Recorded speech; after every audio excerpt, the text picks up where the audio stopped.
नमस्कार दोस्तों, आज की इस वीडियो में हम लीप ईयर पढ़ेंगे कि कैसे फाइंड आउट करें कि कोई ईयर लीप ईयर है या नहीं। तो देखिए, ये हमें पता है कि दो टाइप के ईयर होते हैं हमारे। एक होता है हमारा सिंपल ईयर और दूसरा होता है हमारा लीप ईयर। दोनों में कुछ डिफरेंस है। जैसे सिंपल ईयर में हमारे होते हैं 365 डेज और लीप ईयर में होते हैं हमारे 366 डेज। तो आपने नोटिस कीजिए, देखिए यहाँ सिर्फ 1 डे का डिफरेंस है। वो 1 डे का डिफरेंस आता है फरवरी मंथ में। जो हमारा फरवरी मंथ होता है उसमें सिंपल ईयर में होते हैं 28 डेज और लीप ईयर में होते हैं 29 डेज। ठीक है, फरवरी में सिंपल ईयर में 28 डेज और लीप ईयर में 29 डेज होते हैं। ये तो हमें पता चल गया कि लीप ईयर में 366 डेज होते हैं, फरवरी में 29 डेज होते हैं और लीप ईयर हर 4 साल के बाद आता है। मतलब मान लीजिए 2000 हमारा लीप ईयर था, तो अब नेक्स्ट लीप ईयर कब होगा? 2004 में। अगर 2000 हमारा लीप ईयर था तो नेक्स्ट लीप ईयर कब होगा? 2004 में। हर 4 साल के बाद लीप ईयर आता है। ठीक है, ये तो मान लीजिए हमें याद है कि ये वाला ईयर लीप ईयर था, हम आगे प्लस और माइनस करके लीप ईयर निकाल सकते हैं। लेकिन मान के चलिए हमें नहीं पता कि कौन सा ईयर लीप ईयर है, तो उसे कैलकुलेट कैसे करें, उसे फाइंड आउट कैसे करें कि कोई ईयर लीप ईयर है या नहीं। तो आज की इस वीडियो में मैं आपको यही समझाऊंगी, यही आपको कैलकुलेट करना सिखाऊंगी कि लीप ईयर कैसे कैलकुलेट करते हैं, कैसे फाइंड आउट करते हैं। तो मेरे साथ वीडियो में एंड तक बने रहिए। और अगर आपने मेरे चैनल को अब तक सब्सक्राइब नहीं किया तो सब्सक्राइब माय चैनल, और अगर आपको वीडियो पसंद है तो लाइक एंड ज़्यादा से ज़्यादा शेयर कीजिए।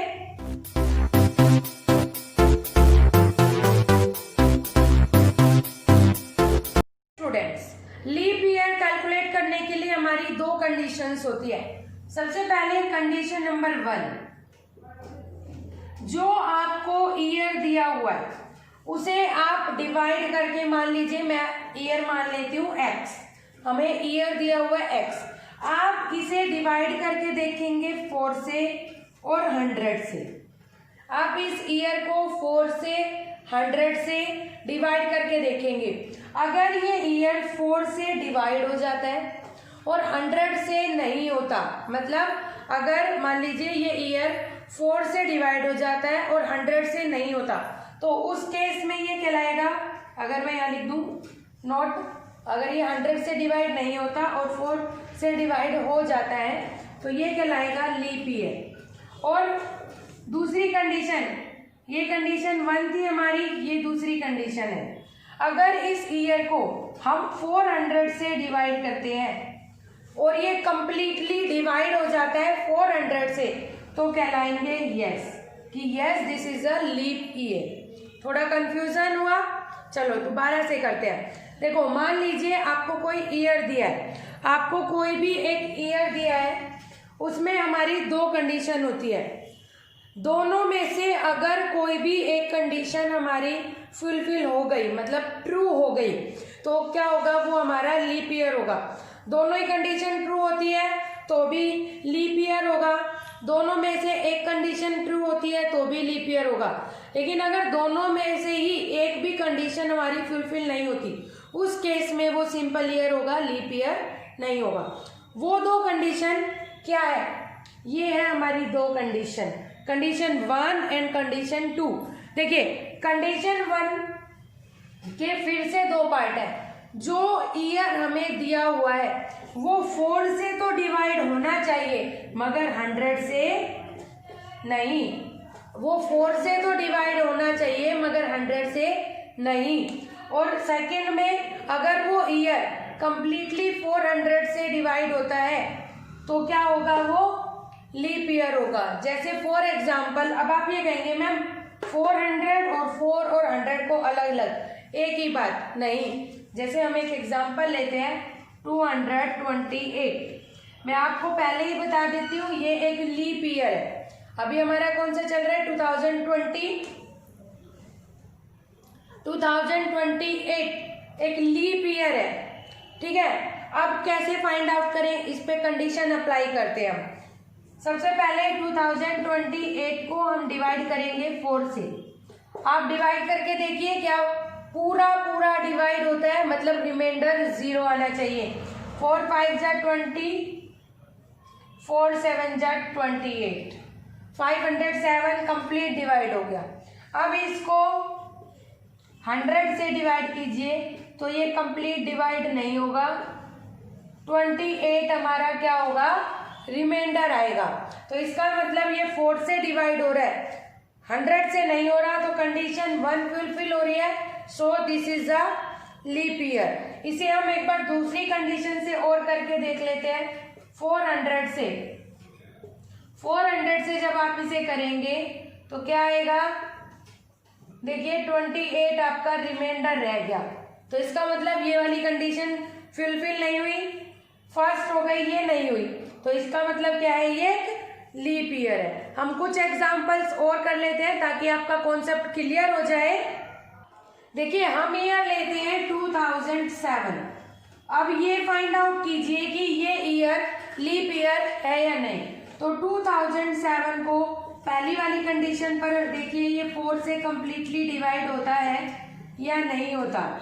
0 उतारा, 0 नहीं जाता, 7, 4 1 जा 4, 3 रिमाइंडर हो गया। तो इसका मतलब ये कंडीशन ट्रू नहीं हुई हमारी, ये नहीं हुआ पहली कंडीशन में। सेकंड कंडीशन चेक करेंगे आप इस पर। सेकंड कंडीशन 400 से चेक करेंगे तो आपने देखा 7 हमारा रिमाइंडर रह गया। तो इसका मतलब सेकंड कंडीशन भी ट्रू नहीं हुई। इसका मतलब so 2007 is not a leap year.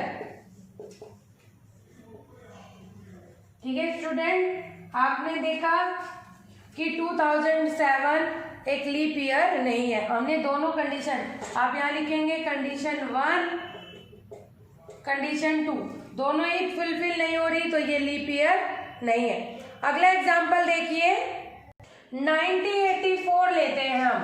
1984 को चेक कीजिए। सबसे पहले कंडीशन 1 पर इसे चेक करेंगे, 4 से डिवाइड करेंगे।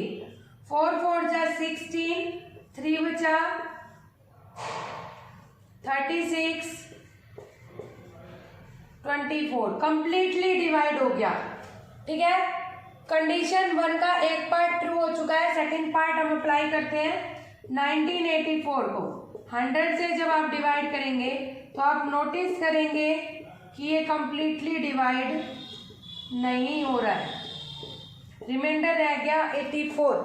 तो इसका मतलब पहली वाली कंडीशन फुलफिल हो गई है, 4 से डिवाइड हो गया, 100 से नहीं। तो आपको सेकंड वाली कंडीशन चेक करने की कोई ज़रूरत नहीं है, आप डायरेक्ट आंसर लिख सकते हैं 1984 इज अ लीप ईयर। आपको सिर्फ एक कंडीशन, अगर पहली ही कंडीशन में ट्रू हो जाता है तब तो ये लीप ईयर है। अगर पहली कंडीशन में लीप ईयर नहीं निकलता, उस केस में आपको सेकंड कंडीशन अप्लाई करके देखनी होगी, तब आपको ये देखना होगा कि ये लीप ईयर है या नहीं है। ठीक है स्टूडेंट, आई होप आपको लीप ईयर समझ में आ गया होगा कि लीप ईयर में 366 डेज होते हैं, फरवरी मंथ में 29 डेज होते हैं। और इसकी कंडीशन क्या होती है, 2 कंडीशन होती है। कंडीशन 1 में 4 से डिवाइड होना चाहिए ईयर, 100 से नहीं। और सेकंड कंडीशन ईयर 400 से डिवाइड होना चाहिए। अगर दोनों ही कंडीशन ट्रू है तो भी लीप ईयर है, दोनों में से एक कंडीशन भी ट्रू है तो ईयर लीप ईयर होगा। लेकिन अगर दोनों ही कंडीशन फॉल्स है, फुलफिल नहीं है, तो क्या होगा, वो सिंपल ईयर होगा। ठीक है स्टूडेंट्स, आई होप आपको समझ आ गया होगा। Thank you.